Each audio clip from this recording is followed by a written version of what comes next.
సర్వ సృష్టిగా అయిన దేవుని దృష్టికి చెడు నడత నడిచాడు అని చెప్పేసి ఇక్కడ మనం చదువుకొని ఉన్నాం. అందుమాత్రమే కాదు కానీ మనస్సు చేసినటువంటి దుష్ట కార్యాల గురించి ఆలోచన చేసినట్లయితే చాలా నీచమైన కార్యాలు మనస్సే చేశాడండి. ఎందుకంటే కనుక మనస్సే చూసినట్లయితే జీవము గల దేవుని ఆరాధించేటువంటి తండ్రి అయిన హిజ్కియాకు పుట్టినటువంటి వాడు. కానీ మనస్సే చూసినట్లయితే జీవము లేని వాటిని ఆరాధన చేసి అన్య సాంప్రదాయ ప్రకారం జీవితం కొనసాగించి దేవుని దృష్టిలో దేవునికి ఎంతగానో కోపం తీసుకొని వచ్చినట్లుగా మరి చరిత్ర తెలియపడుతుంది. ఇతడు తన తండ్రి అయిన హిజ్కియా పడగొట్టిన ఉన్న స్థలాలను తిరిగి కట్టించాడు. అలా మరి చూసారు బయలు దేవత బలిపీఠం నిలిపాడు.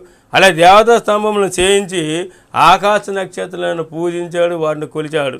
అంటే గమనించలేదు, దేవుడు యొక్క నామమును జీవించకుండా జోముగల దేవుడు యొక్క సంతానంలో పుట్టి కూడా జోముగల దేవుడితో సహవాసం చేయవలసిన మనసు చూసినట్లయితే అన్యజనులు ఆచార ప్రకారం జీవిస్తూ మరి విగ్రహాలను నిలిపి విగ్రహాలను మొక్కుతూ ఆకాశము చూసినట్లయితే ఉన్నట్టు నక్షత్ర